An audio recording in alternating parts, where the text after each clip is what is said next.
Muy buenas tardes, estamos con el escritor Juan Rivera Saavedra.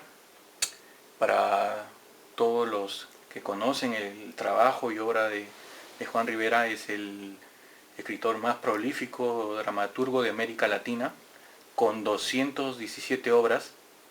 También ha escrito más de 620 cuentos. Lleva ya 68 años de escritor. ¿Y cuál es el secreto, maestro?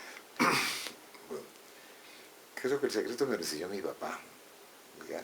Me lo enseñó mi papá, digamos, porque él fue el que me estimuló en primer lugar, empezando por ahí. Y me enseñó dos cosas. Eh, Siempre en las mañanas, éramos 14 hermanos, todos hombres. ¿Por qué todos hombres? Porque mi papá buscaba una mujer y siempre le salía un hombre, un hombre, un hombre, un hombre, y por eso que éramos 14 hermanos. Y él siempre los días sábados, nos visitaba a los cuartos antes de dormir, nos contaba una historia, pero era un genio mi padre contando porque nos entusiasmaba, ¿ya? Nos excitaba cuando contaba algo. Entonces, cuando estaba en la mitad en lo más interesante de lo que él leía, de lo que él contaba, perdón, de lo que él contaba, él decía, ¿quieren que les cuente el final? Claro, estupendo, magnífico. Bueno, vayan ustedes a la biblioteca, busquen el libro tal de tal autor y lo van a encontrar.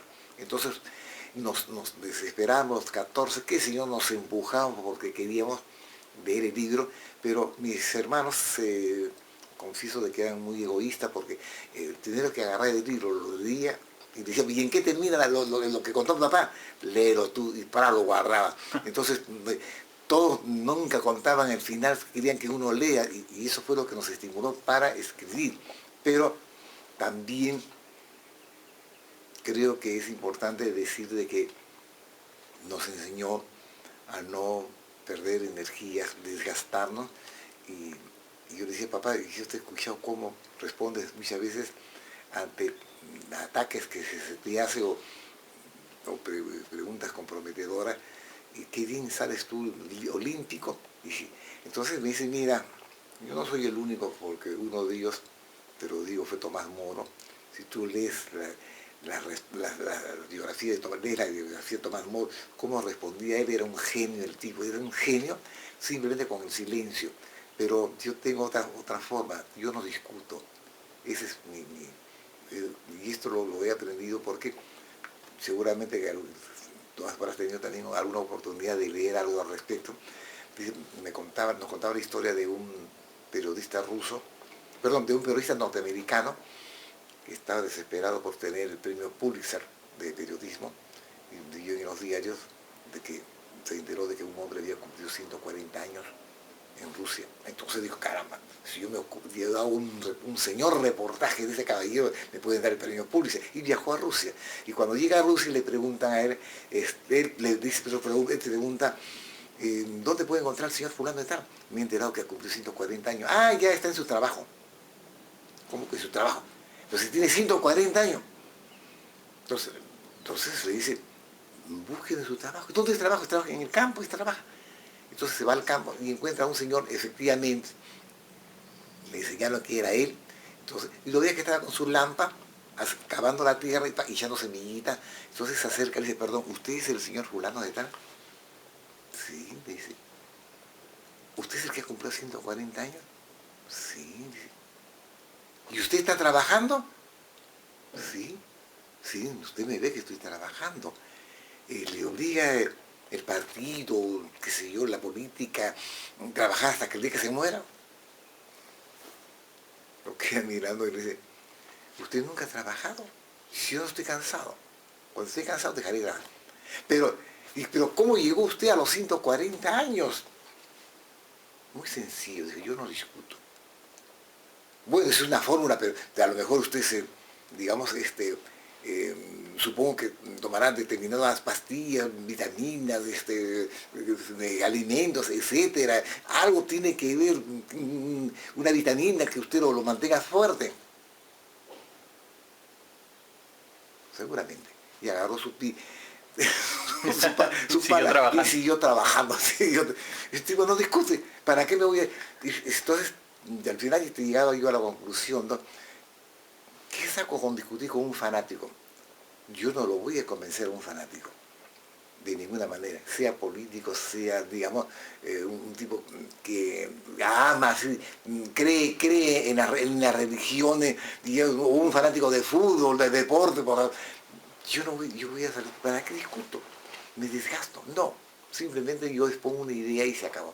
Tú no la aceptas, además, mi verdad no es tu verdad, cada uno tiene sus verdades. Entonces, yo ¿por qué tengo que obligarte? No, yo pienso así, te equivoqué, ya pues, para ti yo me equivoqué, yo sigo normal y tranquilo.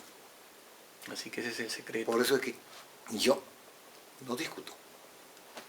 Yo me pides que hable de política, bueno, es mi opinión, no es la tuya, es mi opinión. Me equivoqué, ya, para ti, pero no para mí. Porque mientras tú no me convenzas, yo no lo acepto. Yo tengo que convencerme de que esto es verdaderamente así. Es como cosas que yo vengo descubriendo últimamente y me caigo de espalda, pero Dios mío, cómo nos han engañado siempre. ¿Por qué? Porque acabo de leer hace unos días que la leche, todas las leches que vienen de diferentes marcas, verdaderamente no alimentan. La única leche que alimenta es de la madre. Y de ahí todo el resto es artificial. Y menciona esta crónica o estas notas pero dice que he leído solamente en 2 diarios y brevemente dicen que hace daño. Porque todo es fórmulas químicas. O sea que nos han estado alimentando con fórmulas químicas años de años. Entonces ahora me explico por qué.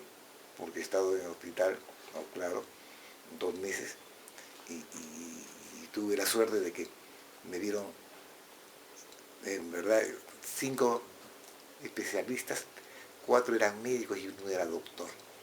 Gracias al doctor me enteré de muchas cosas muy desagradables de la medicina que hay en los hospitales.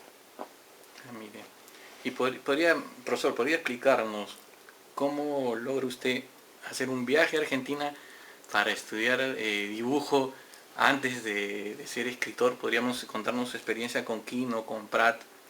Bueno, yo hago presente de que yo dibujaba prácticamente, primero, yo había empecé a desarrollar la imaginación gracias al papá, porque nos obligaba a pensar porque, ojo, si nosotros no le damos el final que él quería, nos dejaba sin propina. Ojo, porque nuestra propina en esa época era 20 centavos, era la propina más grande del barrio. El comercio costaba 5 centavos. Una yuca enorme y gruesa, costaba 2 centavos. Y un chocolate de la UP grandazo, sin platina, costaba un chico, o sea, 1 centavo. Ya 20 era una fortuna. Entonces, 20 centavos me alcanzaba para gastarme hasta en mujeres. Porque, caramba, todo el mundo dice 20 centavos. Bueno, era un poco eso, ¿no? Entonces, mi mamá siempre me compraba revistas, primero nos compraba revistas cómicas o revistas de historieta, pero que en verdad eran obras maravillosas, porque imagínate, la vida de los grandes, eran las obras famosas de los grandes escritores del mundo hechos en historietas. No era simplemente como ahora yo veo en todos los programas de televisión y en los diarios, todo es, las películas, todo es sexo y violencia, sexo. Allá no, no te educaban, te formaban, te orientaban, eso era lo interesante. Entonces yo dibujaba y tenía mi revista cómica que yo dibujaba y hacía mis historietas. Pero solamente saqué mi revista, pero todo era dibujado prácticamente a lápiz. Y como yo vivía cerca, había 4 callejones cerca de la casa, entonces yo iba y las alquilaba, solamente sacaba un solo ejemplar. Y 2 centavos alquilaba por leer mi revista.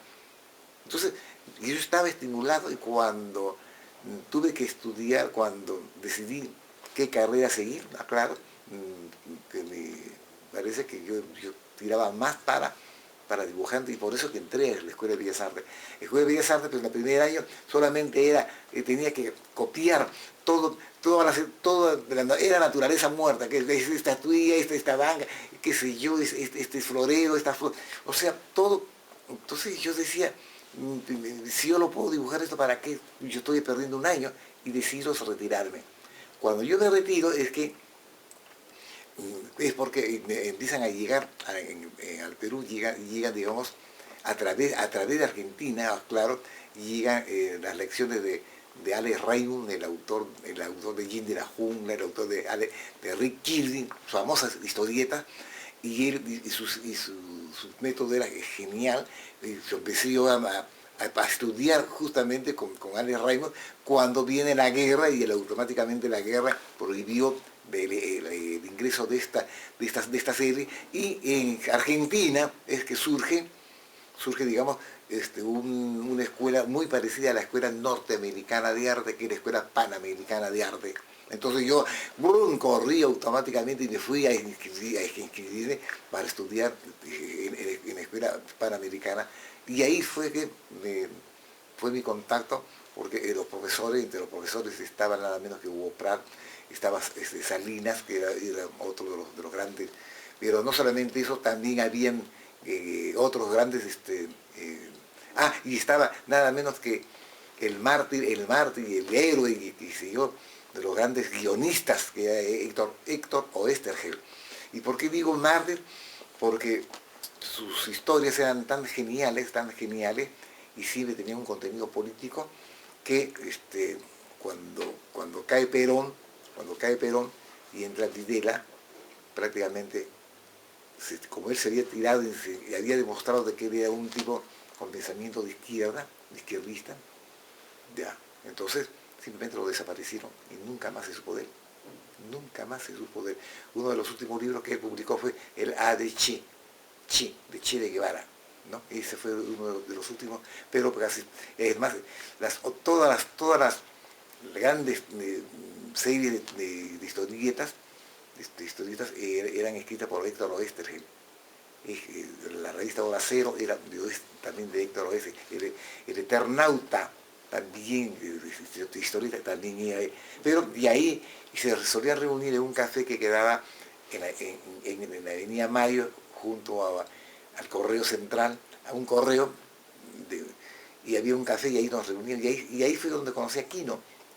Todavía no había hecho Mafalda. Todavía no había hecho Mafalda, pero cuando ya empezó a salir Mafalda, me sorprendió, digamos, el lenguaje que usaba esta niña, Mafalda, hasta que descubrí que había sido, cuando yo pregunté por qué siempre tiene un contenido político Mafalda, ¿no? Cuando habla, cuando conversa.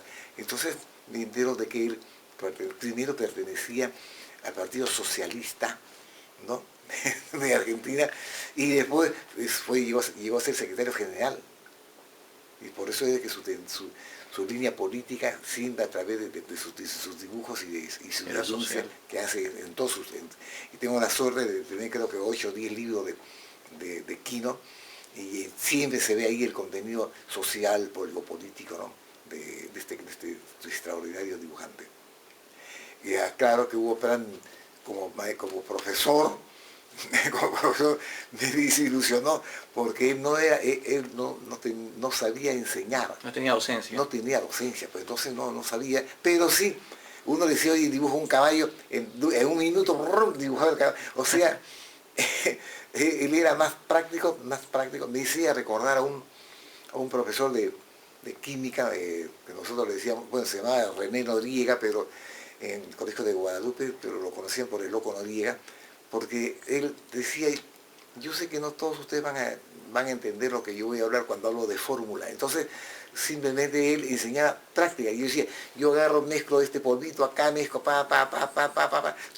Entonces, y de pronto veíamos que salía espumas del vaso. Bien, quien se toma esto, y yo así, hago presente, yo no soy responsable, quien se toma esto, así, de un solo trago, yo no me voy a... Ojo, yo no estoy obligando yo le pongo 20 de nota. Entonces, como yo era el que tenía en ciencias, yo tenía, pues, que te digo, 8, 7 de nota, entonces yo levantaba la mano y decía, ¿te la quieres tomar toda? Correcto, muy bien. Pero, señores, decía a todos los alumnos, ustedes son testigos, yo no estoy obligando, es la flojera, la ociosidad es lo que lo va a obligar a tomarse a él, pero eso ya es cosa de él. Entonces, con miedo me lo tomaba, y de pronto decía, tiene sabor a Coca-Cola. Ajá, esa es la fórmula de la Coca-Cola. Tiene 20. Entonces, A veces, o sea, él no te explicaba, simplemente te motivaba. Otro día agarraba otros polvitos, los polvitos, y los envolvía en un papel y hacía una especie de nudito y lo colocaba en el suelo. Quien con el taco lo golpea, entonces yo le pongo 20 de nota, porque ya todos los meses teníamos que dar examen. Entonces, pero sí, si le pasa algo en la pierna, a mí no me echen la culpa.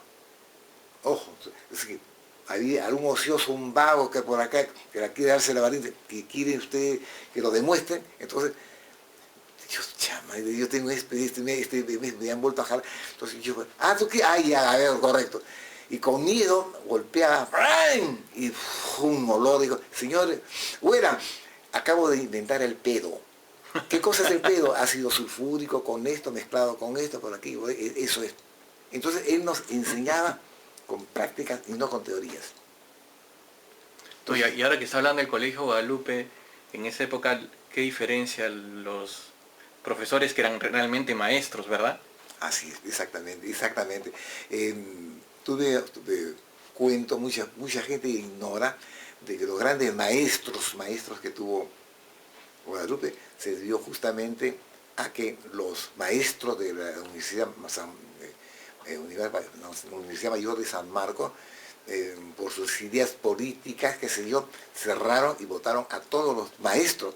Y Guadalupe tuvo la genialidad de llamar a todos los maestros para que enseñaran en Guadalupe. ¡Qué lujo! Que era un lujo. Entonces tenía un profesor, si yo voy a contar todos los profesores geniales que tuve, sería la de nunca acabar, pero sí. Hasta su presencia, ¿verdad? Hasta la presencia. Es más, yo recuerdo uno de ellos que se presentaba así elegantemente, con guantes, con bastón, con abrigo, con sombrero ribeteado.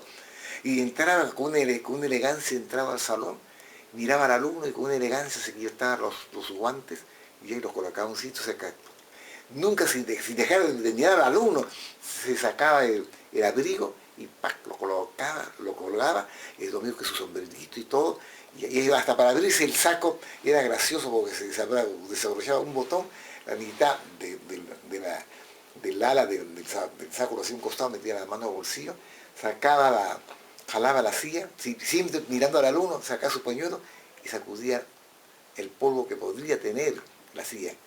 Y como sabían que este rito lo hacía siempre en clase a este profesor, Benjamín Abarca,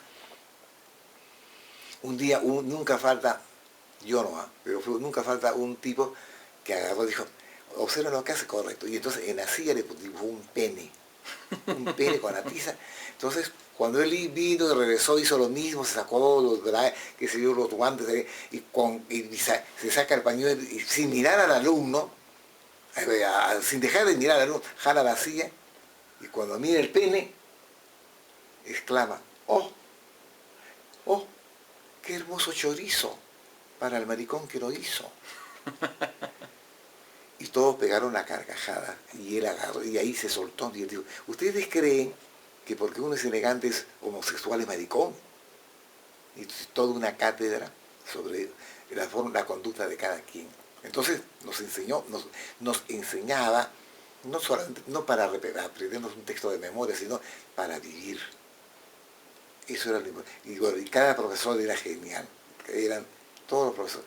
Es una cosa muy increíble hablar de los grandes maestros. Y ahí por eso les cuento de que ayer tuve que dar una charla para alumnos digamos de Villa El Salvador, y me preguntaron, como yo hablaba siempre del profesor y de maestro, qué diferencia hay entre un profesor y un maestro. Y parece que no les gustó a algunos profesores que estaban ahí, lo mismo porque di una charla sobre la actuación del profesor en el aula en la Universidad de San Marcos, y tampoco no les gustó al comienzo. ¿Por qué? Porque el profesor es aquel que saca un título, el título se lo pone debajo del brazo y se dedica todos los meses a cobrar su sueldo. El maestro no. El maestro es el investigador. Es como una cosa es ser médico y otra cosa es ser doctor. El doctor es otra cosa. Ahora los médicos están divididos. Entonces, especialista en el riñón, especialista en los pulmones, especialista en cáncer. Antes no.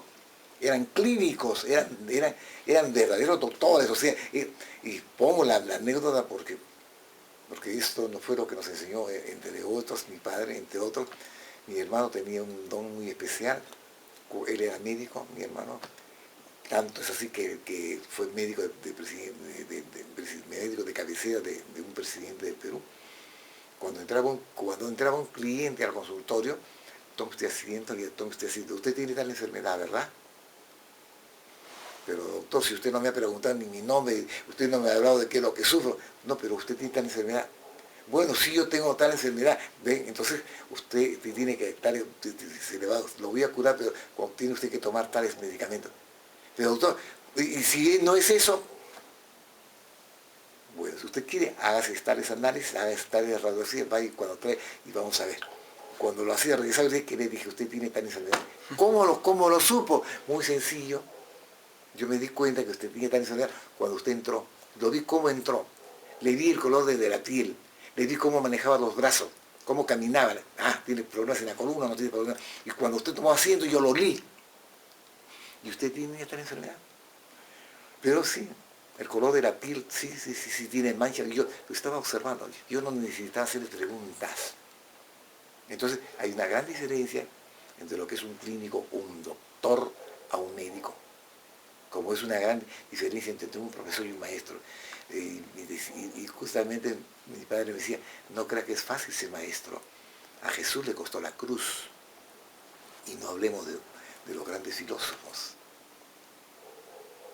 Qué importante es en su vida las enseñanzas y inculcarle la lectura por parte de su padre, ¿verdad? Así es. Entonces, es muy importante. Y ¿esto qué significa? Te digo, no voy a decir quién, pero fue una ministra de Educación que juntó ahí en el ministerio a un grupo de especialistas para que querían hacer reformas en la educación. Y entre esos me invitaron a mí. Y no les gustó lo que yo les dije. Señores, ¿de qué sirve que un profesor, un maestro, digamos, seguir solamente por programas de estudios, ¿no? Construye a un niño de estupendo y ese niño llega a su casa y el padre, que es un salvaje, una bestia, qué sé yo, ¿no? De los barracón del Callao, por darle un ejemplo, va y tira abajo toda la enseñanza. No, señor. ¿No creen ustedes que primero tenemos que educar a los padres? Tenemos que educar a los alumnos, a los profesores, para que puedan ellos a su vez enseñarles al niño. Yo tuve la suerte, mucha suerte, claro, que tuve cuando niño, todavía era muy muchacho, se presentó acá el filósofo más grande del siglo XX, G. Krishnamurti, y se presentó en el teatro, si no me equivoco, fue en el Teatro Municipal o en Segura, creo que es el Municipal. Y mi papá quería llorar de vergüenza porque con la justa asistieron 8 personas. Y él nos dijo grandes verdades, y de ahí me quedó un poco el amor hacia la lectura de la forma de hablar, de actuar, de pensar de Krishnamurti. Y tuve la suerte de oírlo en México, y lo único que en España lo escuché a Krishnamurti, de quien la revista Selecciones, por los años 50, dijo que era un tal por lo cual habló pestes de Krishnamurti. Y 20 o 25 o 30 años después, la misma revista Selecciones le dedicó como 10 páginas al hombre más genial del mundo, Krishnamurti. La misma revista que lo había criticado en la década del 50. Entonces, yo lo escuché, por ejemplo, en México, cuando di una conferencia que se llamaba Educando al Educador. Era una conferencia para todos los ministros de educación del mundo. Les dijo su vida. Les dijo, ustedes no enseñan enseñan solamente que a leer, pero no a pensar. Ustedes, el maestro tiene que enseñar a preparar al hombre, al niño, para la vida. Ustedes no le enseñan nada de la vida. No los enseñan a razonar, a meditar, no los enseñan. Y empezó a hacer toda una división increíble. Bueno, entonces, como comprenderás, ya empecé yo a seguirlo a Krishnamurti en donde vaya, y tuve la suerte tuve la suerte, digo suerte, porque muy pocos llegan, pero muy pocos acá, de conseguir una gran cantidad de las charlas y conferencias de Krishnamurti. ¿Ya? Entre ellos yo recomiendo 3 que son las más geniales, que es Educando al Educador, es una de las libros. La actuación, la otra es, el otro libro es Educando al Educador, y el otro es La Crítica, sobre la crítica, que es excelente. Y hay otro libro que es, bueno, en este momento se me escapa, lo que pasa es que son tantos y todos son geniales, pero hay una luna que, hay libros que me, es más, hasta el primer libro que escribió a los 14 años, escribe su primer libro, Krishnamurti, que dicho sea paso que tuvo una maestra genial que fue, que fue el que prácticamente, quien lo descubre, que, porque no, él confesaba de que lo más gracioso es que él no había estudiado, no sabía ni leer ni escribir. Me hace recordar un poco a Jesús, porque Autodidacta. era un autodidacta. Pero ella le dijo, porque lo encontró en la playa, con su hermano, lo encontró en la playa y le dijo que tenía un aura sensacional. Y le dijo, y esta aura, él no sabía ni siquiera lo que era aura. Le dijo, quiero hablar con tu papá y tu mamá. Yo no tengo papá ni mamá. Entonces, ¿hasta qué años has estudiado? Yo no he estudiado. Annie Bizan, ya me acordé. Annie Bizan, entonces, yo quiero tenerte en mi casa, creo que estás pidiendo limosna acá, quiero que tenerte en mi casa y déjame que, quiero criarte. Y entonces le dijo, yo no puedo ir solo si no va mi hermano. Y eso se los llevó a los dos. Y es por eso que se convierte en, siendo autodidacta, el filósofo más grande del mundo, del más grande del mundo, de Krishnamurti. Entonces, por eso es de que siempre que he enseñado, he estado, no digo que todas las cosas que yo digo sean mías, no, es de los grandes maestros que he tenido la suerte. Entonces sus vivencias, ya, su modo de pensar, su forma de razonar, su forma de ver la vida, ya, trato de transmitirlo, porque yo no me voy a ir, pues tampoco me voy a ir como decía también Tomás Moro, yo no necesito escribirlo. Si hay alguien que escuchó y bueno, que se encargue de revivir o de transmitir las cosas que yo estoy enseñando. Y ahora hablando de enseñanzas y de filósofos, ¿podría contarnos esa experiencia de Juan Rulfo cuando usted le hace la pregunta sobre por qué publicó 2 libros? Claro, cuando él escribe su primer libro,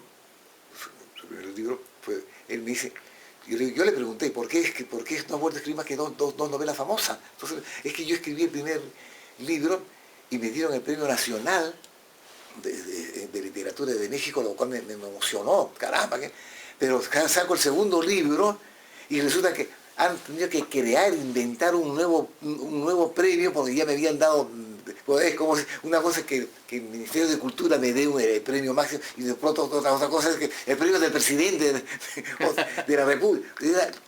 Entonces yo me asusté porque yo no estaba preparado.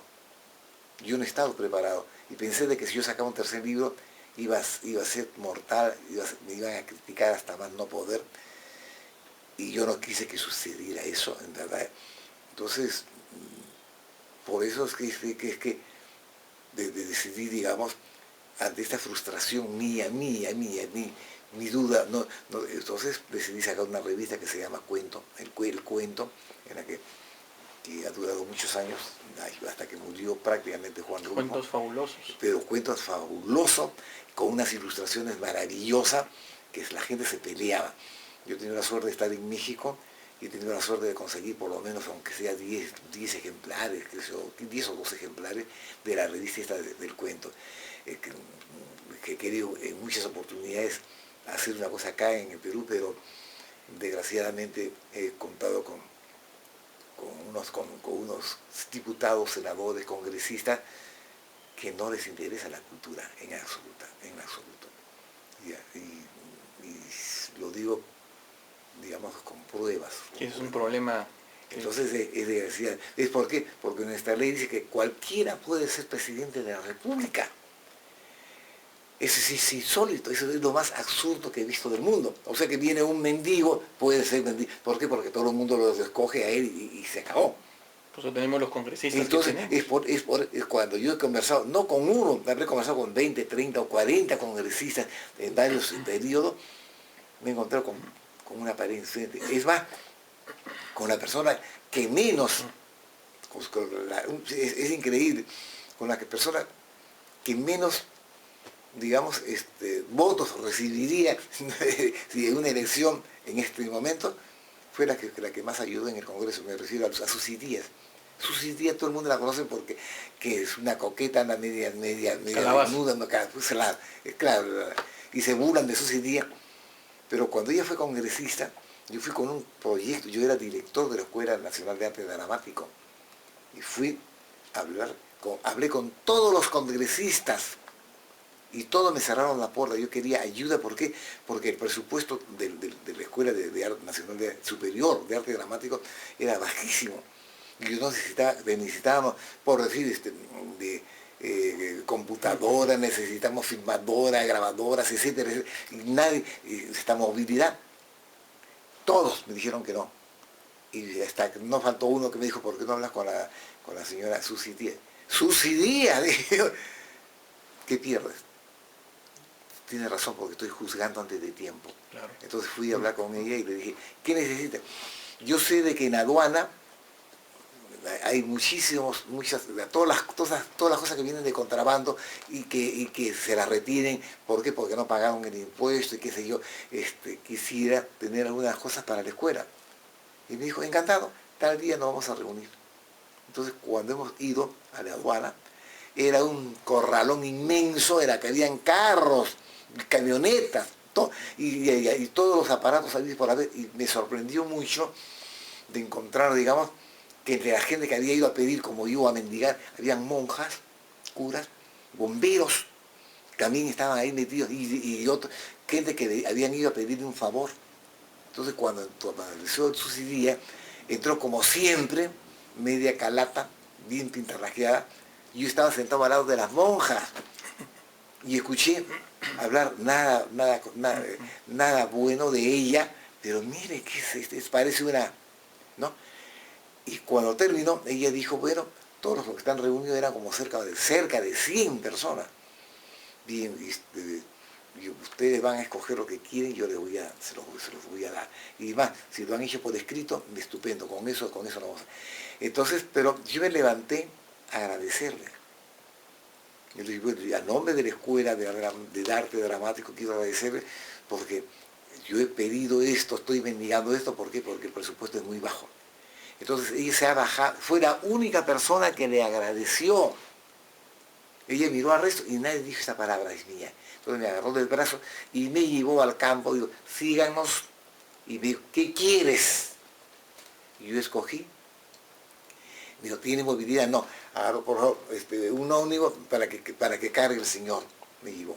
Y al resto dijo, y ustedes, por favor, que encárguense de los demás. Y se dio media vuelta y se fue. O sea, ¿por qué? Porque era Susy Díaz, no le quisieron agradecer. Pero sin embargo están valiéndose de ese gesto. Así, justamente. Entonces, como te digo, por eso es que no me gusta juzgar a la gente así sin tener ninguna prueba. Entonces, cuando vienen y me preguntan cuál es el mejor congresista que tú que por lo menos te has dado cuenta de que te recibe, te escucha, aunque les duela mucho, Susy Díaz. No, si en algún momento Marta Hildebrand lo mencionó y dijo, ¿no?, que muchos hablan de los proyectos presentados y una de las personas que había presentado más proyectos era Susy Díaz. Claro, obviamente ella formaba un buen equipo y ese equipo se encargaba de presentar proyectos. Así es. Cosas que otros no tenían ni siquiera 2 proyectos presentados. Así ¿no? es increíble. Así es, ¿verdad? Y no te cuento la historia de Marta Hildebrand. Puede contarla, no hay problema. Bueno, porque Marta Hildebrand tuvimos una breve y pequeña discusión, ¿no? Porque para ella, digamos, critica a todo el mundo, pero nadie la critica a ella. Entonces se atrevió, digamos, a llamarme la atención. Entonces lo que yo le contesté, disculpe, pero usted nunca ha escrito una novela, un cuento, una obra de teatro, una telenovela, no un poema, nunca, nada, nada. Usted solamente se sabe el diccionario de memoria. Para mí, usted, señora, es un diccionario con falda. Buenos días, me di media vuelta y me salí. Y ella era directora en esa época del Instituto Nacional de Cultura, en esa época, cuando quedaba en San Francisco, en la vereda de enfrente, y quedaba un local tan bello que los votaron a todos para dárselos, ya ni me acuerdo a quién, a un tribunal creo que es. Tribunal Constitucional. Ah, sí, qué bonito que nos quisieron hacer con la Casa de la Literatura el año pasado. Y lo que hicieron con el Ministerio de Educación. Increíble. Es verdad. Increíble. Y cuéntenos también su experiencia con Gabo, con Gabriel García Márquez. Bueno, los de Gabo creo, no sé si lo he contado ya, ¿no? Pero fue curioso porque yo sin saber queriendo, me estaba hospedando en la casa de Jorge Ali Triana. Jorge Ali Triana, aclaro, juntamente con Santiago García y con Enrique Buenaventura, fueron ellos, el gobierno los envió a estudiar no solamente actuación, dirección teatral, en Alemania, en el Berlin Ensemble. Entonces ellos vinieron a enseñar todos sus conocimientos. Acá no, en el Perú no pasa esto. A los especialistas deberían enviarlos para que traigan todos sus conocimientos acá. Cosa que cuando llega a Colombia, él crea su TPB, el Teatro Popular Bogotano, y ahí es donde se hace muy amigo de Gabriel García Márquez. Y cuando él se entera que yo había llegado a Colombia, él me hospeda en su casa, pero como yo llegué tarde, como eso de las 11 de la noche, entonces me dijo, hoy día vas a dormir en la biblioteca, mañana yo te haré una cama. Pero como soy muy respetuoso de las costumbres de cada quien, imagínense que yo estoy durmiendo y a las 5 de la mañana suena el teléfono. Entonces, lógicamente me he despertado y aló, pero digo, por favor, con Jorge Ali. Pero disculpe señor, pero son las 5 de la mañana. Pero es que son las 5 de la mañana. Por favor, dígale que Gabo lo está llamando. ¿Qué Gabo? Gabriel García Márquez. Márquez casi me dio un infarto porque hacía 6 meses que le habían dado el premio Nobel. Así que salí corriendo a buscarlo a Jorge Ali, que está en su cuarto, y le toco tímidamente la puerta, no me contesta. Abro la puerta y estaba abrazado y durmiendo con su mujer. Entonces me he tenido que acercar a la cama y para no despertar a la mujer. Jorge Ali, te están llamando por teléfono. ¿Quién mierda me ha llamado? Es Gabo, Gabriel García Márquez. Otra vez este pesado. Entonces le digo, pero me está insistiendo, dice que es urgente. Ya. Y se levantó. Y cuando lo escucho hablar por teléfono, efectivamente, tenía que ser muy amigo para tratarlo como lo trataban. ¿Qué cosa aquí? Caramba, pero mira, las 5 de la tarde. Bueno, ya si se trata de algo importante, bueno, pues ya iré, ya voy, correcto, iré a tomar desayuno, y colgó, le colgó al premio Nobel. Entonces yo le digo, ¿quiere que tome desayuno? Y ¿a qué hora? Te ha dicho, a las 6 de la mañana. A las 6 de la mañana tomar desayuno. Sí, ves que seguramente tener un proyecto, qué sé yo. Entonces voy y le digo, ¿me puedes invitar? Quiero ir, quiero conocerlo. Mira.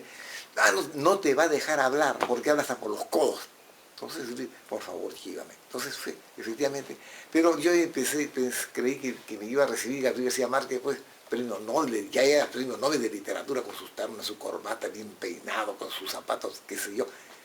Y nos recibe en camisón, todo despeinado, y ni siquiera zapatos, sino una chancleta, eso era chancleta. Entonces, cuando él dice, pues, ¿sabes que he venido aquí porque lo he hospedado en mi casa al escritor peruano Juan Rivera Saavedra? Escritor, abrazos y besos. Entonces estamos de confianza. Vamos a tomar desayuno en el comedor, no en la sala, no en el comedor, sino en la cocina. Y nos lleva a la cocina. Claro, que en la cocina yo me quedé sorprendido porque era muy bella, pero me sorprendió mucho que tenía pegado papelitos en la pared. Tanto es así que me llevó a la curiosidad porque yo también suelo usar papelitos, pero yo veía que estaban escritos, pero a mano. Entonces me acerco y era la síntesis de cada capítulo de una novela, de una telenovela que él iba a escribir.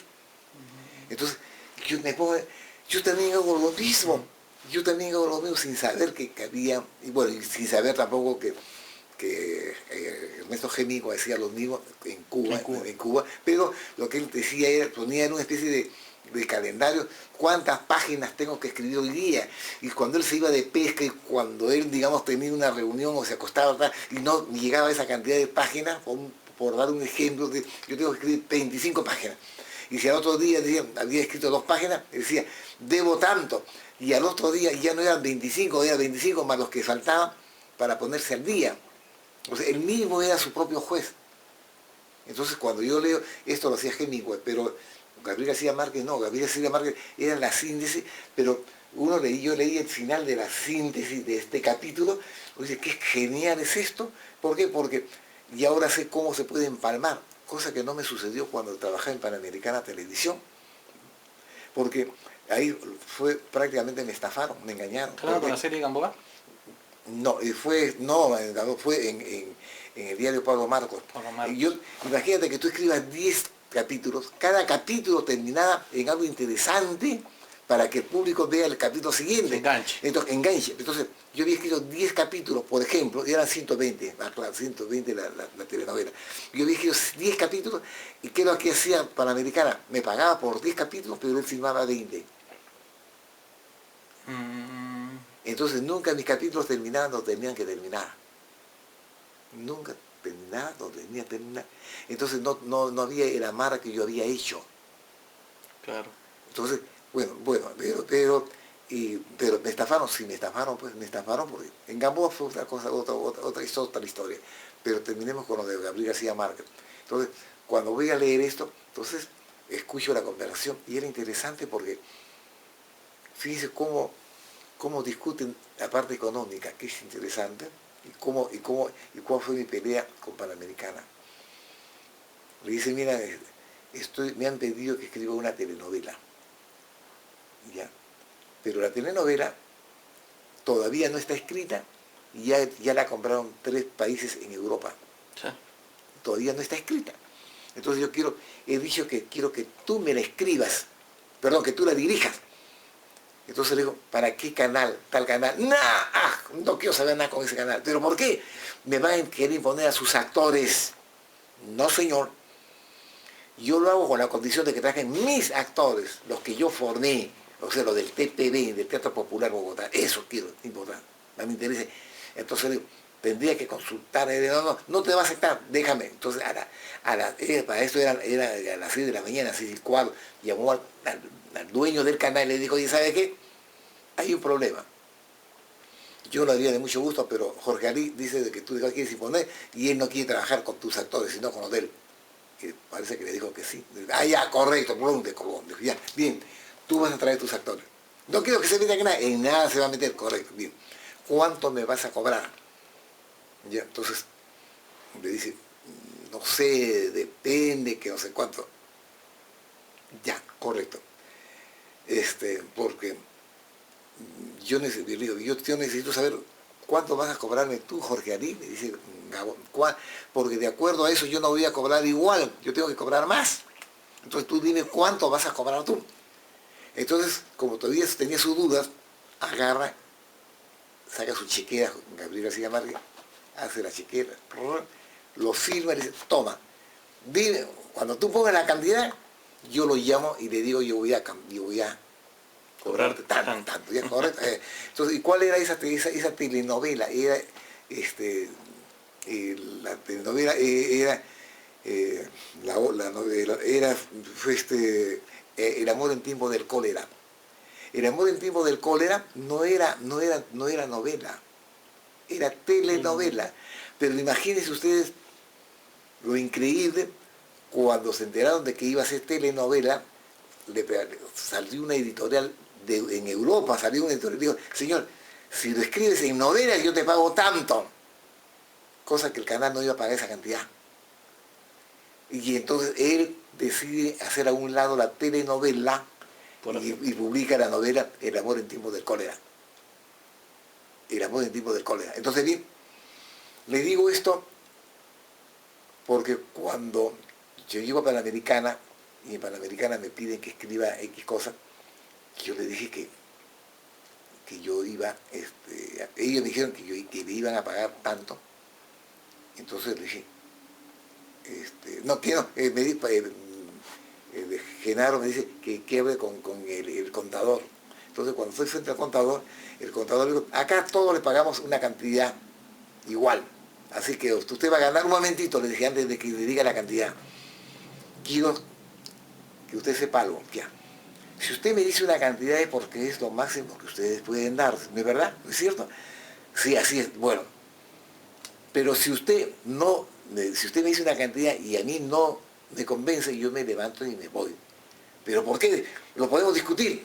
No, yo no discuto. Yo no discuto. Usted me va a dar lo máximo y si a mí no me convence, yo me doy media vuelta y me retiro. Espérese un momentito, me dijo. Entonces, y se fue, qué sé yo, se demoró, no sé cuándo, y vino pero indignado y me dice, bien, correcto, le voy a decir la cantidad, pero ni un centavo más, ni un centavo menos, ¿de acuerdo? Diga usted. Entonces, le voy a pagar por cada capítulo tanta cantidad. Correcto. Papeles hablan. Entonces me hace el papel. Yo sinceramente le agradezco mucho porque me está usted pagando el doble de lo que yo quería. Muchas gracias. Desgraciado. Me dijo, desgraciado, me dijo. De todas maneras, gracias. Me di media vuelta. Me tuvieron que pagar. Me tuvieron que pagar. Pero, ¿por qué? No me dejé sorprender por ellos. Y le sirvió su regla de oro, no discutir. Me sirvió mi regla de oro, que justamente yo no discuto. Ustedes tienen que tener un presupuesto.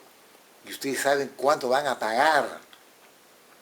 Entonces, recién me he enterado, porque he conversado con Jorge Ali, porque hemos tenido comunicación con él, y me dice que recién están filmando la telenovela El amor en tiempos del cólera.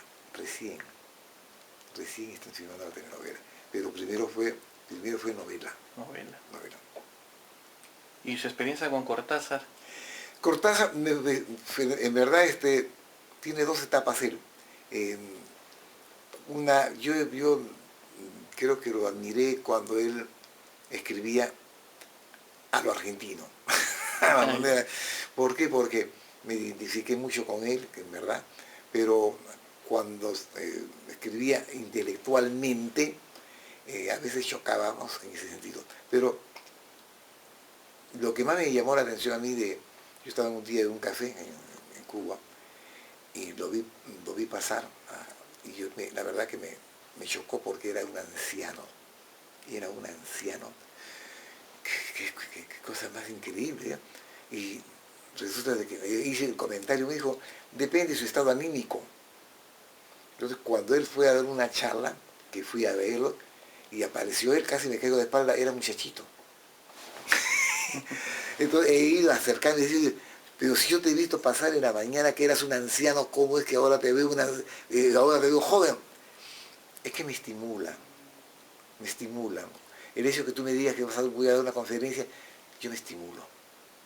Y bueno, esto es una cosa, diríamos, entre comillas, parecida a lo que ayer me sucedió, ¿no? Cuando fui a El Salvador a dar una conferencia y se acercó un niño y me dijo, pero usted no parece que tiene la edad que habla, yo creí que tenía usted menos. Le dije, bueno, pues, pero es así. Cada uno se estimula a su manera. Definitivamente, ¿no? O sea, yo creo que el estímulo también conlleva al estado del ánimo de la persona, ¿no? Sí. Mira, yo te pongo un ejemplo. Mari Oscati, que mi señora, mi esposa, se presentó dando en Petro Perú, Me moriré en París, es una obra mía. Y cuando ella lo dio, esta obra la dio en otro lugar, en el que asistieron creo que 20 personas.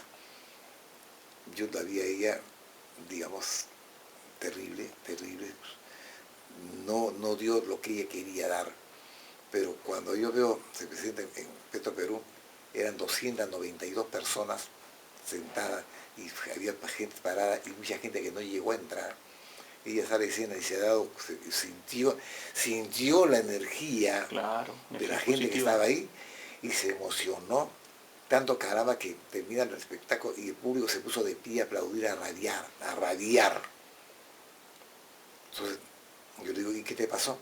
No sé, me dijo, sentí que me estaban regalándome, todo el público me regalaba amor, cariño. Todas esas buenas vibras. Entonces, cada vibración, entonces eso me motivó para actuar más, mucho mejor.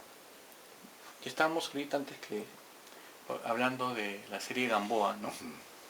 Creo que usted tuvo una experiencia ahí con la policía, ya usted más o menos tenía... Sí, lo que pasa es que mucha gente, bueno, he tenido varias persecuciones y juicios y ya no creo que ha sido la cosa muy fácil, porque cuando yo, por darte un ejemplo, cuando yo escribí la obra Los Profesores, y el gobierno de Odría, el gobierno militar, el ministro de Educación era Juan Mendoza Alvarado, que era ministro de Educación, y yo, entonces se enteraron de qué se trataba los profesores, prácticamente empezó, diríamos, la persecución, por la que yo estaba, según ellos decía que yo había hablado mal de los profesores, y no era eso. Y ahora, en verdad, era tratar de explicar qué cosa era ser maestro y qué cosa era ser profesor. De eso se trataba. Pero no faltó en una telenovela de que se presentó un fulano y dijo, mira, como sabía que yo iba a cobrar una cantidad de dinero, me abrió un juicio por 1.000.000.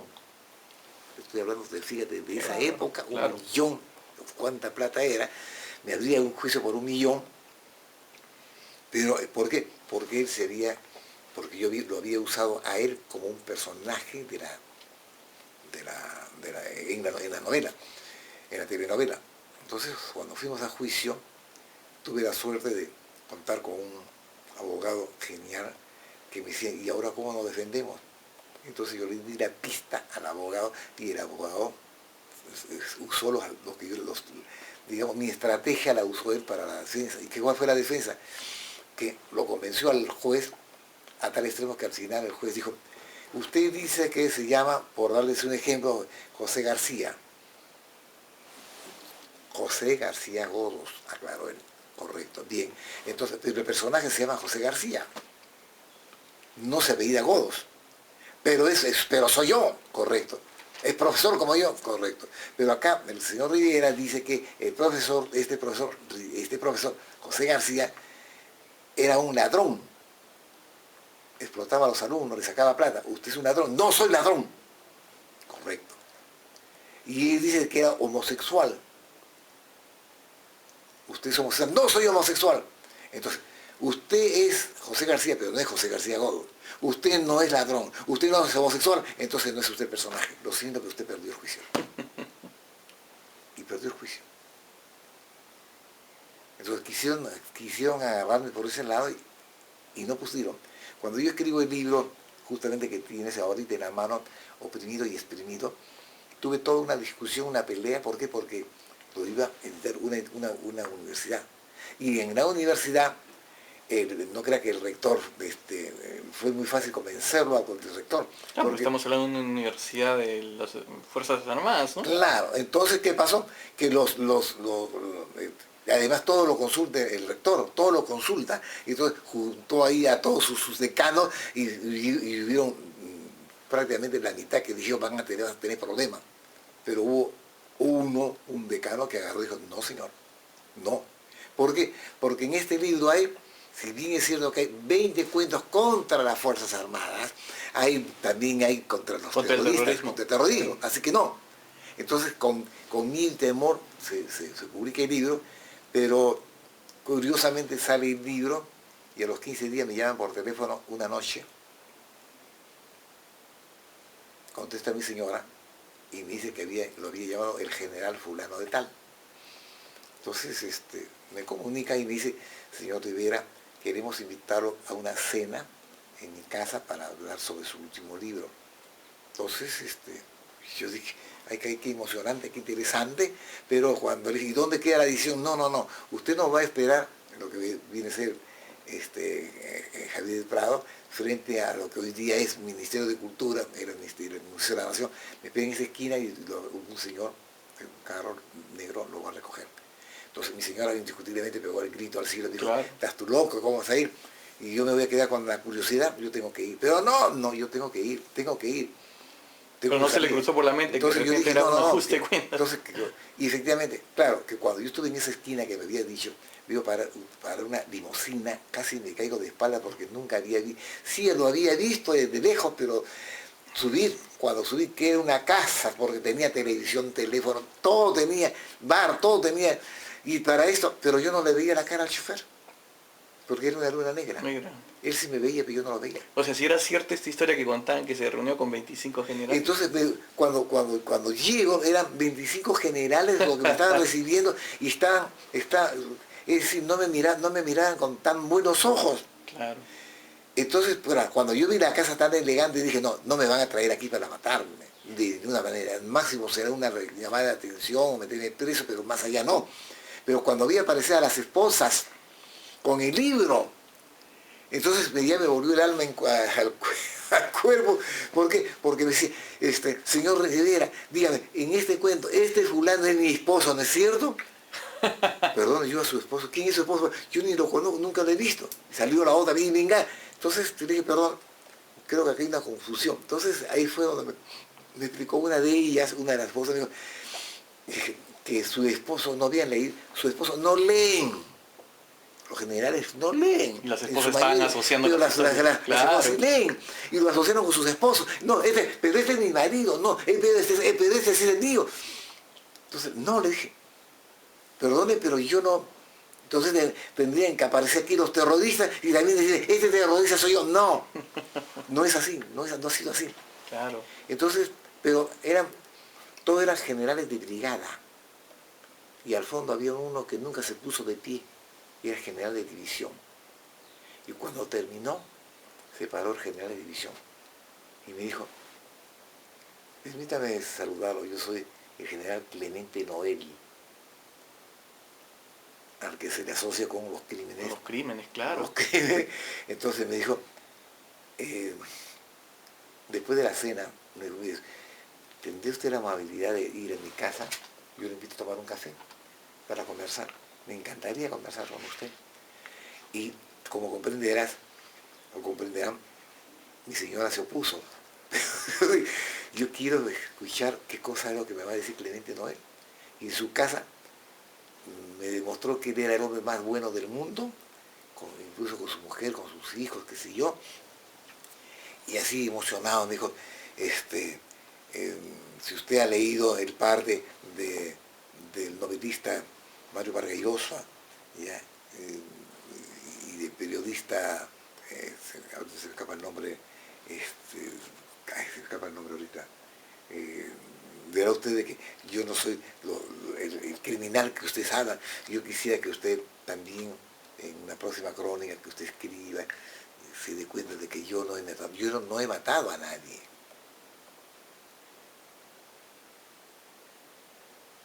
Entonces, quería contarle yo a él una anécdota, pero no me atreví de contarle. Usted me hizo recordar a un amigo que me dijo que nunca había matado a una mosca.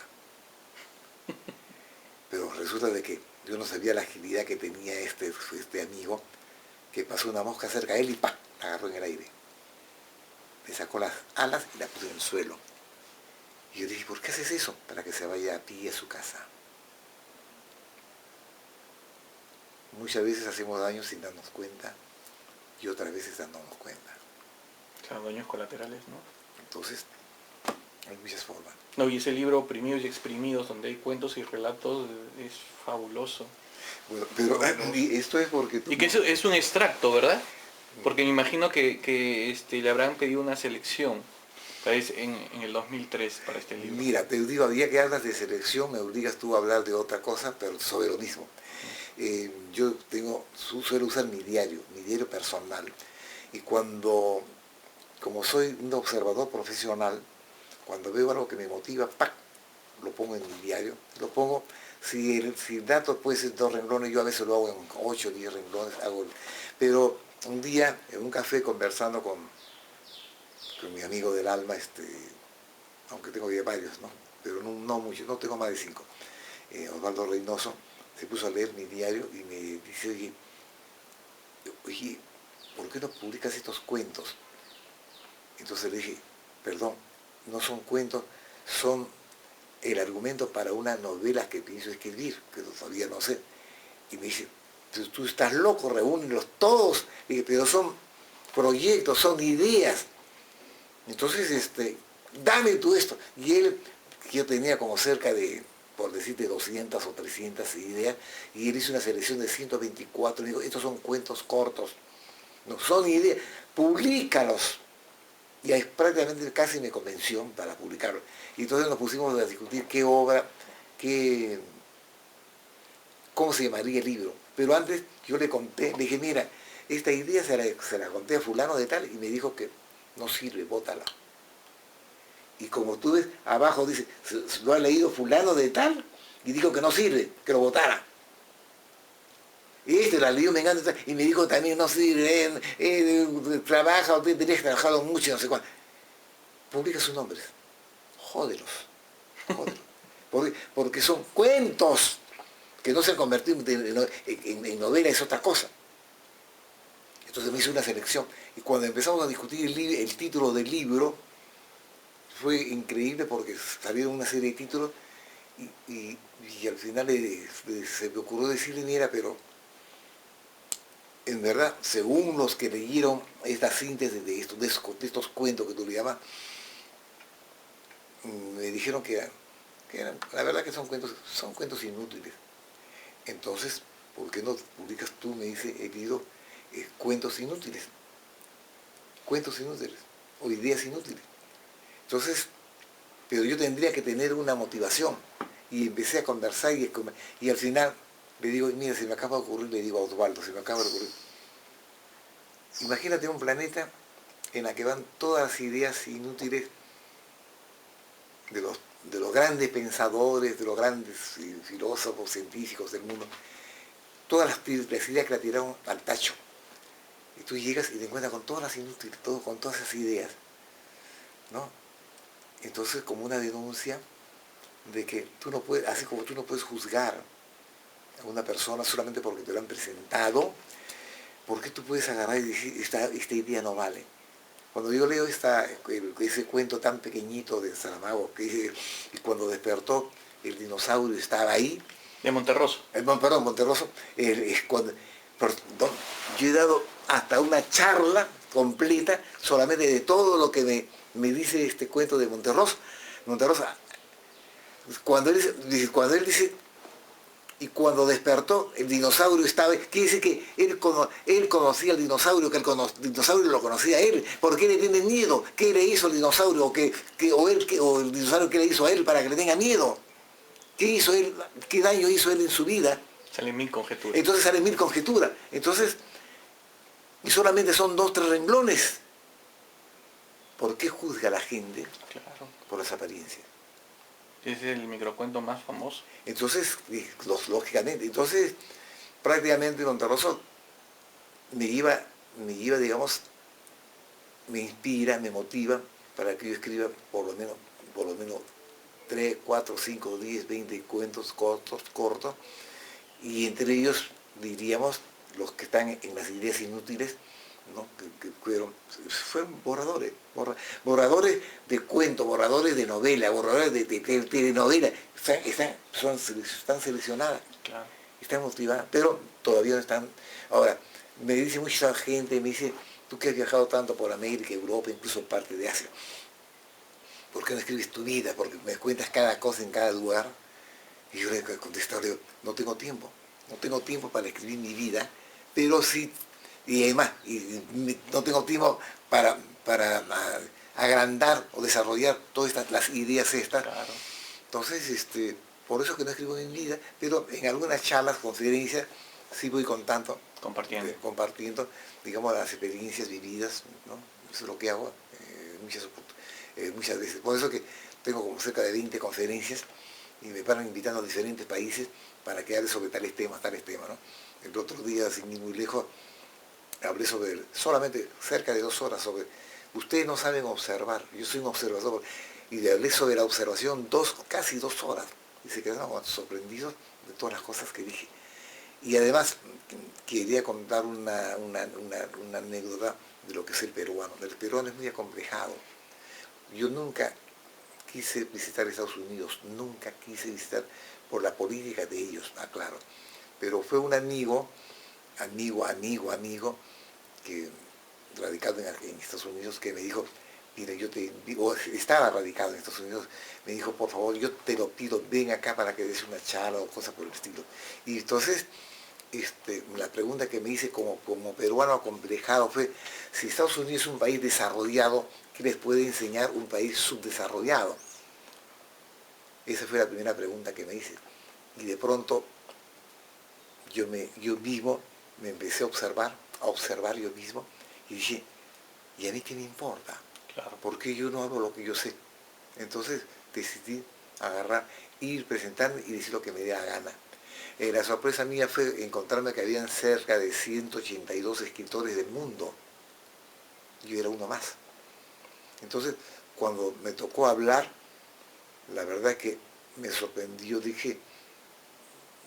me sorprendió porque la gente empezó a aplaudir, a rabiar, y también descubrí que casi todos eran alumnos universitarios o profesionales universitarios, y tanto fue, digamos, el éxito que dos diarios de Estados Unidos, la página 1, a colores, me la dedicaron con el título de La llegada del autor más distinguido y prolífico de América Latina, Juan Rivera Saavedra. Cuando yo llego y descubrí, por supuesto, que una cosa es lo que piensan los gobiernos norteamericanos y otra cosa es el pueblo norteamericano. Es distinto. Es completamente distinto, porque creo que aparecieron muchos nuevos amigos que me siguen escribiendo todavía y que pidiendo que regrese nuevamente a Estados Unidos para ellos, no para el gobierno. Son dos cosas diferentes. Cuando yo llego al Perú, y incluso converso con varios periodistas de varios diarios, les enseño el diario, miren, 2 páginas me han dedicado, la página 1 me la han dedicado 2 diarios, me publicaron 4 renglones de que yo había viajado a Estados Unidos y me había ido más o menos bien, ¿no? Nada más. Pero cuando la esposa de Melcochita tiró los calzoncillos de Melcochita por la ventana, salieron en primera página de muchos diarios. En todos los diarios. O en todos los diarios. En todos los diarios. Personajes mediáticos. Entonces, por eso desde que yo creo que no me creo que los periodistas o los medios de comunicación no me quieren mucho, más que nada cuando escribí el libro Los basureros no estaban en huelga. En aquí hablo que la basura no está en la calle, sino está en los medios de comunicación. Y se rigen bajo ventas, ¿no? Uy, por favor, acabo de estar, yo tenía información, pero no tan extensa, digamos, y completa, que la de publicado en el último semanario de Hildebrand. Cuánto es lo que pagan en los medios de comunicación, me quedo espantado, son tantos millones, Dios mío, qué horror de millones que gastan en publicidad. ¿Solamente para qué? Para que digan que el gobierno es muy bueno. Y de cualquier gobierno, porque eso no es de ahora, eso viene de atrás. Pero cada vez es peor. Profesor, ¿y qué recuerdos de estos cuentos sociales de ciencia ficción? En varias universidades lo han... Sí, la verdad que yo, diríamos, igual como los Ruperto, que ha dado la vuelta al mundo, sí. En el caso del libro de cuentos sociales de ciencia ficción, y es más, tengo una noticia tan desagradable, tan triste, de que un diario venga a decir que los cuentos sociales, que la ciencia ficción como cuento no vale, no funciona, y eso no es vendible ni cosa por el estilo. Sin embargo, han venido de varios países, hablo de Japón, hablo de Inglaterra, de Francia, de Alemania, de Colombia, de Argentina, de Chile, pidiendo y reclamando, y el libro ya no hay. Entonces, ¿cómo puede usted decir tantas, según ellos dicen que tantas verdades sin decirlos? Y por eso es que ayer cuando me hicieron una pregunta parecida, ya, porque me mostraron un libro mío que se llama Amén, con interrogación, Amén, ¿ya? ¿Cómo es posible que usted da la impresión que está usted atacando al Perú, pero no está hablando del Perú, está usted hablando de la época de Jesús? Claro. ¿No? Entonces acá les llamaba la atención, me dice, tantas cosas que tú has dicho con tan pocas palabras. Y por ejemplo, acá tiene este libro, el cuento La Causa. Dice, la causa dice, el cohete quedó listo. Buscaron entre todos los voluntarios, de todos los voluntarios, a un negro. Y lo enviaron a Marte. Como fue un éxito la operación, reclutaron esta vez a 2 negros. Y al igual que al anterior, los enviaron a Marte. Luego mandaron a 5, después a 10, más tarde a 100, hasta que no quedó un negro en Norteamérica. Hecho esto, los blancos perdieron todo interés por los viajes espaciales y destruyeron los planos. ¿Ve?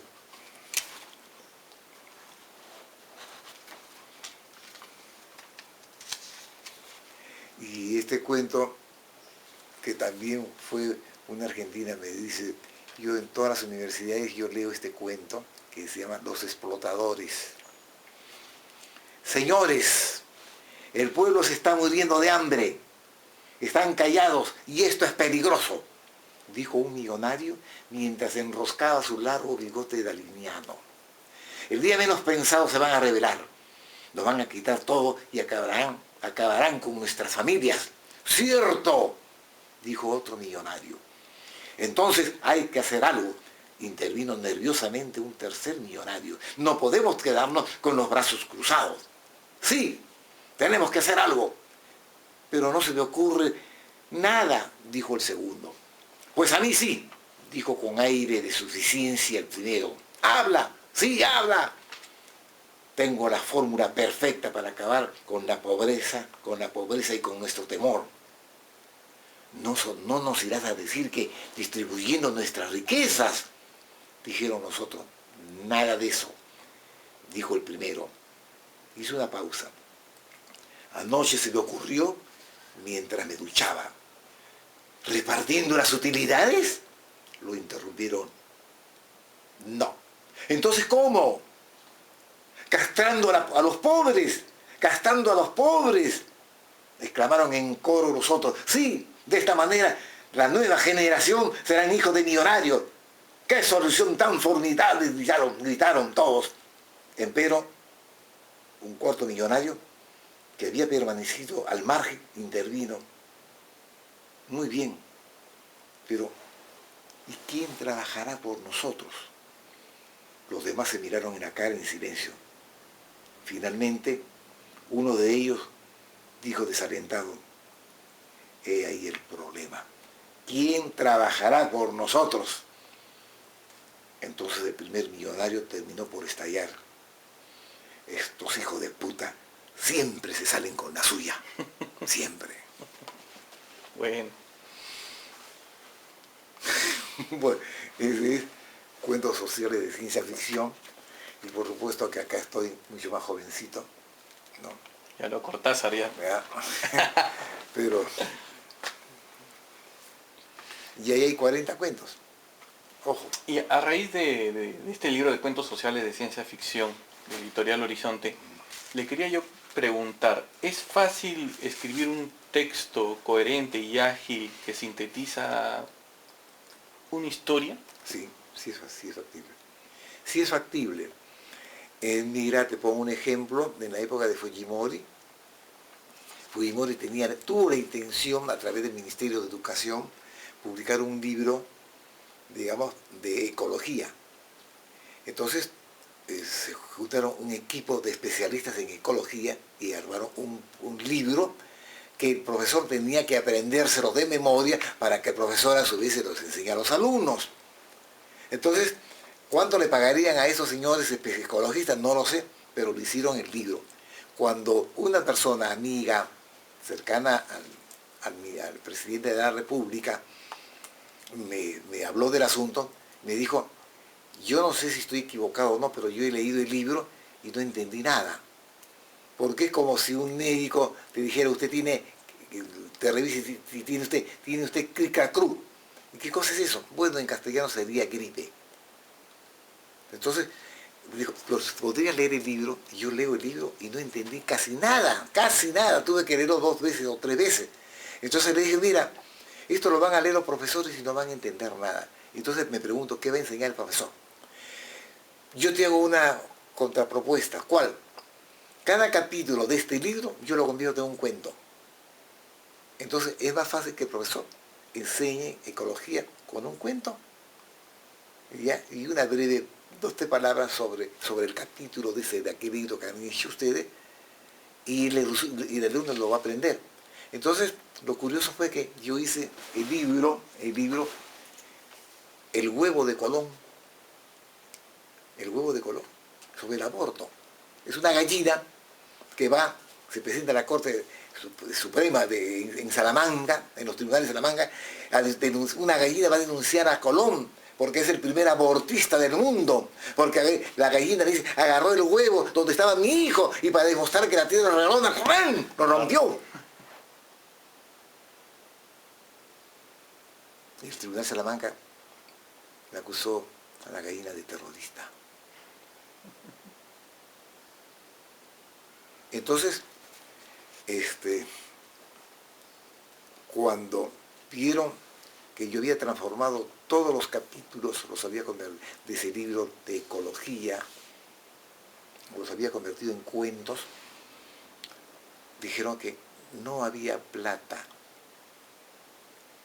Y tuve que irme dar media vuelta y regresarme con el libro bajo el brazo. 2 universidades se interesaron, pero siempre hay problemas. Estoy llamando por teléfono. Siempre hay problemas. Entonces, hasta el momento no se ha editado, pero tampoco no se ha editado por una razón. Como yo he tenido muchos alumnos, aclaro, uno de ellos ha sido justamente el dibujante actual de Batman, Superman, Flash Gordon, Conan, entonces también he tenido, digamos, prácticamente como siempre hay problemas. Entonces, hasta el momento no se ha editado, pero tampoco no se ha editado por una razón. Como yo he tenido muchos alumnos, aclaro, uno de ellos ha sido justamente el dibujante actual de Batman, Superman, Flash Gordon, Conan, entonces también he tenido, digamos, prácticamente casi como mi alumno, a uno de ellos, un extraordinario dibujante, que cuando leyó el libro me dijo, déjame, te lo pido por favor, déjame que yo lo ilustre. Hizo las ilustraciones tan bellas que yo dije, sale, ni hablar, estupendo, con eso voy a... Y me dijo, ¿sabe qué? Esos dibujos no están bien, déjame que yo te voy a presentar los nuevos dibujos. Entonces, presenta los nuevos dibujos y están súper mejor que el primero. Caramba, entonces voy con esto, lo voy a publicar. De pronto me dice, ¿sabe qué? He viajado a Estados Unidos y me he dado cuenta, me he observado de que no están acabados mis dibujos. Entonces viene y me trae sus nuevos dibujos, que eran fabulosos. Entonces tengo 3 versiones de dibujos de él y me dice, no, bótalo, no sirve. Yo te lo voy a hacer, y la 4ª versión me lo trae a colores.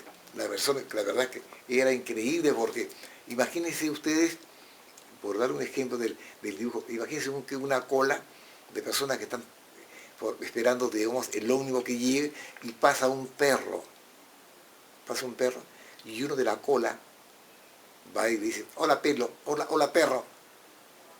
El perro voltea y lo queda mirando y le dice, perdón, yo lo conozco a usted. ¿Por qué? Primero usted me está tuteando, hola. Y segundo, me llamo Perro, yo me llamo Roberto. ¿Usted no le han enseñado educación? ¿O usted cree que usted cree de que yo por ser un perro no soy educado? ¿Usted es hombre? ¿Le gustaría que yo diga hombre? Bueno, entonces si uno ve los dibujos, se da cuenta que la reacción del perro y ve la reacción de toda la gente que está en la cola. Y está bien graficado. Cada persona está en una posición, está parado de una manera diferente, y vemos que todos los personajes de la cola están formados, están, digamos, parece que estuvieran vivos. Los gestos del perro cada vez que se va molestando, vemos bien, es como en esta portada que tuvimos, la gallina está reaccionando frente al huevo, digamos, que ha destruido Colón. Entonces, hace toda una... Y es más, los gestos del perro, y cuando llega la novia, porque de lo único, baja la novia. Roberto, Rosita, ¿qué te pasa? Este individuo, esta cosa que se llama hombre, me ha tuteado y me dice, y me llama perro cuando como si yo le dijera hombre, cuando yo soy Roberto. Tú sabes cómo son los seres humanos. Perdónalo, son seres humanos. O sea,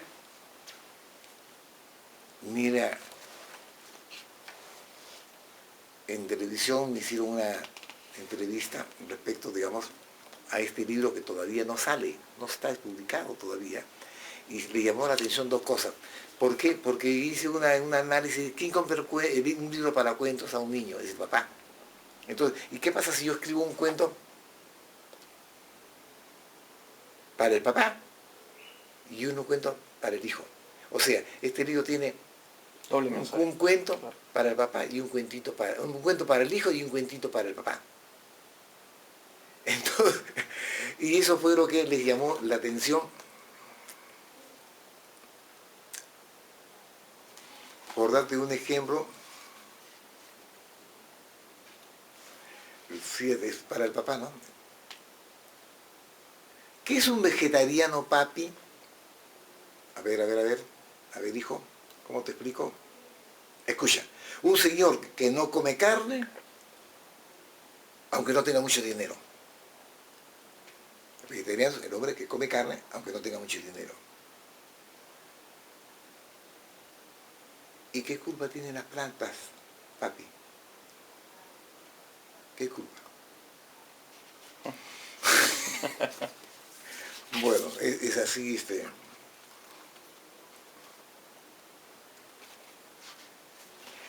mira, al juez indignado, ¿no? Por darte, míralo a Colón, a la gallina y al juez. Fabuloso, ¿no? Digo, entonces, pero mira, en la aduana, ya, el perro es increíble, todos los gestos, los animales protestando contra el hombre,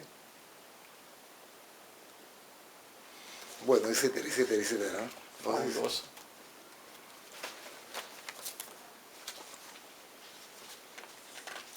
Y este cuento que tiene una historia, una historia que me enseñaron en África, ¿ya? Es el siguiente que me sorprendió mucho.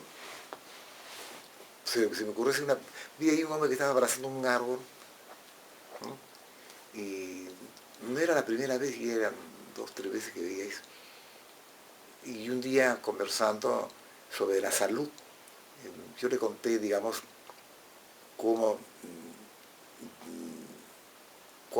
es lo último que había yo aprendido para curarme a través de la mente, ¿no? Y de la salud y de la energía. Y me dice, acá usamos un método más sencillo. Yo te llevo por ejemplo, ven, entonces me llevo, ¿qué tiempo vas a estar acá? Bueno, 15 días, correcto, mira. Mira la cantidad de árboles que hay. ¿Cuál es el árbol que más te gusta?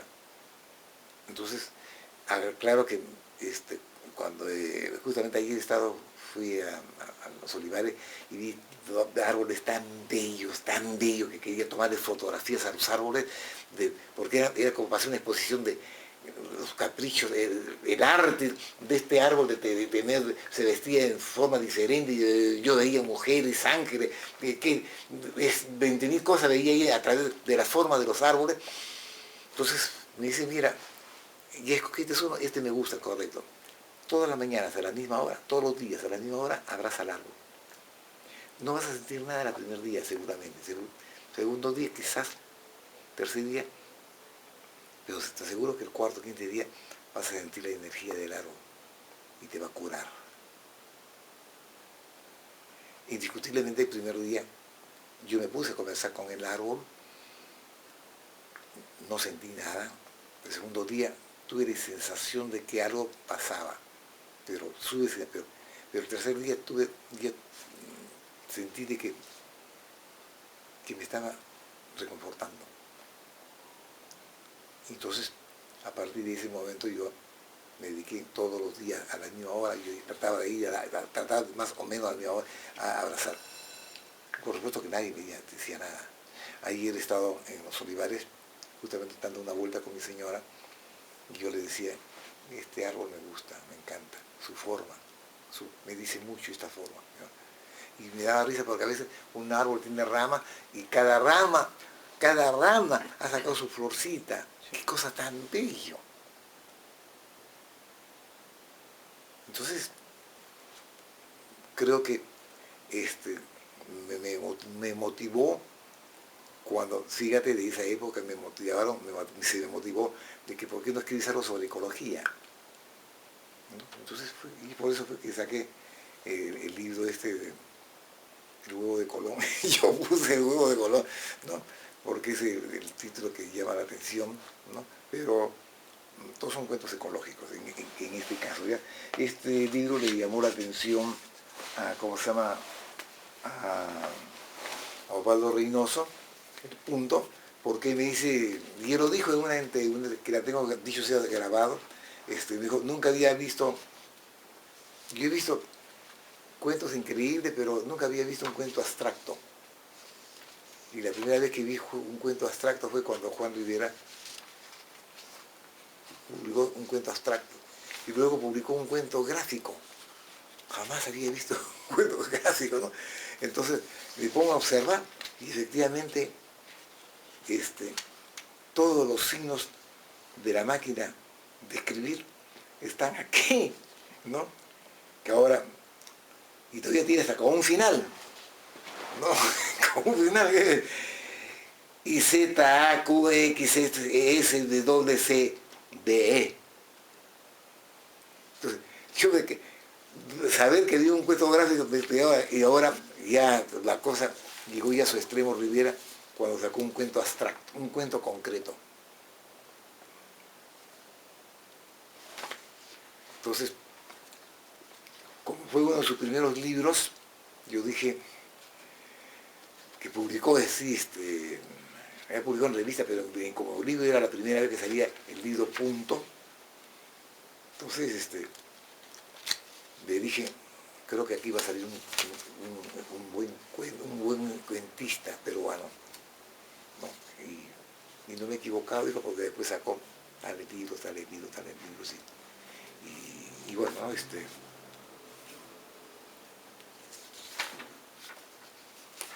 Y ahora, como el primer libro de cuentos sociales de ciencia ficción se agotó, una persona, mi hija, me dijo, ¿por qué no? Hace tiempo, ¿por qué no lo publicas? Y sacas una nueva, o lo reimprimes. Yo le digo, mira, yo me gustaría reimprimirlo, pero me gustaría agregar los cuentos de ciencia ficción que he creado después. Claro. Entonces sería aumentado y corregido. Un poco lo que acá han hecho algunos escritores que han publicado sus libros, más los últimos, ¿no? Antonio Galo de Roncero, por ejemplo, pues publicó el monólogo de las tinieblas, claro, pero que yo tengo el primer ejemplar, que lo gracioso fue de que él no se acordaba quién hizo la presentación. Y le dije, yo fui la que hice la presentación en el Hotel Crillon, nada menos que quien había sido financiado por el rey de la pesca en el Perú, y ¿cómo se llama? Que lo asesinaron, que fue asesinado de la película, ¿no? Claro, el de la película, Banquero Rossi. Banquero Rossi. Banquero Rossi, ¿ya? Entonces, yo te claro, ¿por qué? Porque tú no sabes leer como negro, y yo sí sé hablar, leer como negro porque estudié teatro. Entonces yo fui el que leí sus cuentos en la presentación.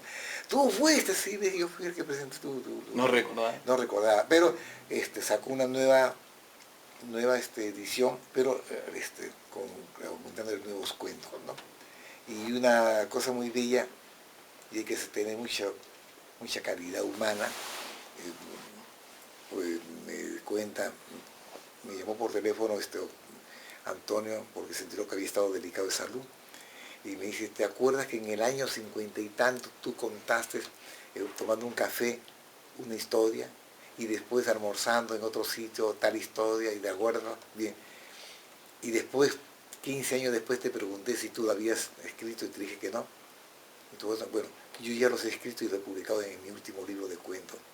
3, las ideas me las diste tú, pero en base de eso, pero como yo te debo el libro, tan pronto tengas tiempo, nos reunimos para entregarte el libro en el que, ¿por qué? Porque tú eres parte de este libro, en verdad. Entonces hay que tener mucha altura y mucha entereza y la verdad, que me trae un poco de recuerdos a otro gran dibujante extraordinario que es Pablo Marcos. Pablo Marcos, me he enterado de que en el mundo, porque para viajando por todo el mundo como historietista. Esta historia del Cusco, de Machu Picchu, ¿verdad? Así es. Justamente, pero en historieta En historieta. Y dos cosas que me sorprendieron de las editoriales, en este caso es la editorial que publica Batman, Superman, Tarzán, Conan, etcétera, que publica, yo no me imaginé, digamos, que una editorial publicara tantas historietas en el mundo por cada ejemplar, 10 millones de ejemplares de primer tiraje, ¿no? Marvel, la editorial Marvel, 10 millones, y entonces, porque él se le habían pedido justamente a Pablo Marcos, el dibujante, que hiciera una historieta sobre Machu Picchu, porque digamos, en el mundo entero, todo el mundo hablaba ahí ahora de Machu Picchu. Entonces me pidió que por favor yo le haga la historieta. Le hago la historieta y me sorprendió mucho, digamos, cuando veo sus dibujos, los borradores que yo les estaba enviando de sus textos, de los textos que le envié.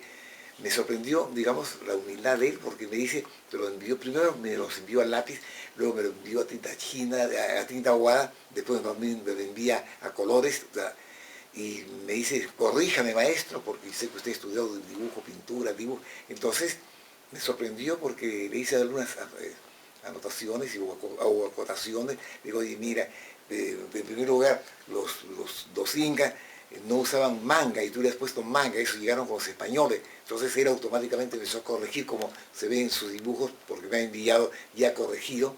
Pero después cuando la humildad de él en aceptar todas las sugerencias que yo le hacía, en las mascaipachas también igual pasó lo mismo, pero cuando no solamente él aceptaba, sino de que me enseñó también a ser más humilde, porque cuando yo le hice una observación y le digo, mira, yo creo que aquí nuestros incas les has colocado tanto más músculo que Tarzán, que Batman, que Superman, qué sé yo. Entonces él me contesta diciendo que mira, si en la época de los incas no existía la rueda, no existía la grúa, ¿cómo cargaron esas piedras enormes? Y lógicamente tuve que reconocer que efectivamente era indiscutiblemente posible de que había sido, digamos, a pulso lo que habían hecho los incas. Entonces la labor era mucho más grande. Los chasquis, que también eran atletas. Los chasquis, como con la cantidad de kilómetros que se devoraban estos fulanos, tenían que estar bien y ahí también tiene el arte, ¿no? Claro. Entonces eso es lo importante. Entonces, por eso es que me encantó ver cómo sus trabajos, que son interesantes, muy interesantes, y lo mismo sus trabajos, por dar un ejemplo, ¿no? Y ahora acá tengo, por ejemplo, También tiene el borrador, ¿no? El lápiz. Claro, por ejemplo, mira, acá tenemos esta, y creo que la otra es así, ¿me parece? ¿No? Perfecto. Fabuloso los dibujos. Entonces, caramba, la humildad, digamos que es increíble en esta gente. No, y qué increíble que el mismo dibujante le pida a usted correcciones, ¿no? Cuando Por eso digo, es es increíble, es increíble, ¿ya? Eh, Son muy pocas personas que yo he visto, que he conocido muchísimos, aclaro, pero que tienen esa humildad, ¿ya? Una humildad, diríamos, hasta la podría quizás compararlo con Gabo, ¿va? Porque su humildad la verdad que me sorprendió, la verdad que me sorprendió él como persona, la verdad que sí, ya no me pasa con otros escritores, ya no es lo mismo, digamos, conversar con Mario Vargas Llosa. Vargas Llosa es, ¿cómo estás? Entonces, así, ¿no? Entonces te distancia, pero Gabo no, Gabo es de caramba, te abraza. abrazos y besos y no sé cuánto. Es otra cosa. Pienso que eh, quizás sea ese su carisma, ¿no? Porque miren cuántos años ha estado que no lo dejaban entrar a Gabo, a Estados Unidos, y ahora lo reclaman, en verdad lo reclaman. Entonces, por más negatividad que tú hayas lanzado contra alguien, al final quizás el tiempo te dice que te equivocaste o no te equivocaste, ¿no? Te señala. Eso es lo interesante. Entonces, creo que todos ellos me han enseñado algo y todos ellos han aprendido de algo. Y también me interesa, digamos, divulgar las cosas que he aprendido porque no me van a enterrar ni con dinero, que no, si fuera millonario, no me, y las ideas no las puedo dejar de ver, no puede ser para mí. Si puedo hacer algo en ellos, transmitirlos, no me interesa aquí, pero para ser Jim, yo he encantado de ayudar y de colaborar, ¿no? Por eso les contaba, me han llamado a diferentes sitios en la que, para que dé charlas, conferencias y cosas por el estilo, yo lo he hecho incluso hasta gratis. Pero cuando ya es una empresa, entonces ahí sí les cobro porque pues, ellos también quieren hacer una publicidad, entonces batiéndose de uno y bueno, pues que paguen, pues, ¿no? Pero al que no tiene, no, yo les he dado, no una, y hasta creo que una de las sorpresas lindas que tuve fue justamente en Maranguita, a los presos jóvenes que habían cometido, qué sé yo, robos, crímenes, qué sé yo. Les di una mi señora estaba un poco asustada porque dice, estos son ladrones y criminales, muchos de ellos, aunque sean jóvenes, pero me sorprendió porque eh, fue una cosa muy bella, muy bella. Creo que nunca he visto gente tan disciplinada y tan linda que estos presos, la verdad. Igual me pasó que en la cárcel en San Juan no, en Castro, yo no me imaginé la cantidad de presos que iban a asistir a mi charla, la verdad que no. Y como se pasó la hora, se pasó la hora, tanto es así que anunciaron que ya iban a almorzar. Yo corté, dije, yo tengo que cortar porque también yo tengo que ir a comer. Entonces dijeron, no, ustedes se quedan para comer, pero es que no hay comida para mí. Y quisieron los presos, agarraron, se consiguieron un plato, y que todos los presos de su plato, aunque sea una cucharada de mi plato, y me pusieron una cantidad de... Qué lindo gesto. Unos gestos, la verdad que me emocionó mucho, y más porque eran más de 100 los que estaban escuchando en la cárcel, mucho más, mucho más. Y lo lindo y lo gracioso fue que cuando yo me retiré, me acompañaron casi hasta la puerta de la cárcel. Y ustedes se imaginan, detrás de la reja, cuando yo salí, me gritaban, regrese, regrese. Y la gente que pasaba por la calle creía que yo salía de la cárcel, que yo era un preso, un criminal. Entonces me señalaban, ¿cómo le han dado libertad a este preso? Y no sabía que yo había ido a enseñar, no otra cosa. Entonces, creo que igual como eso me pasó en Maranguita, que un poco más y porque los detuvieron que querían cargarme y por lo menos pasearme, aunque sea un par de metros, ¿no? Para demostrar su cariño, una forma de yo te pago así, ¿no? Un poco eso. Y que justamente me ha estimulado para seguir trabajando y laborando y creando. Qué gusto, maestro, de verdad yo me identifico mucho con usted cuando usted cuenta esta anécdota de que usted tiene un diario de cuentos que que en algún momento seguro los va a publicar todos. De la misma manera me sucedió a mí con un cuaderno que tuve desde mis 8 años hasta mis 38 años de edad, y de verdad es un honor haberlo entrevistado para Micrópolis. Usted tiene varios microrelatos de gran factura, sociales, y bueno, vamos a tenerlo a usted en la tercera jornada de minificción, y simplemente queda mi admiración y mi agradecimiento por haber tenido esta charla tan amena y conocerlo a usted, una persona tan sencilla y que transmite esa confianza y ese respeto que se merece. Gracias, muchas gracias.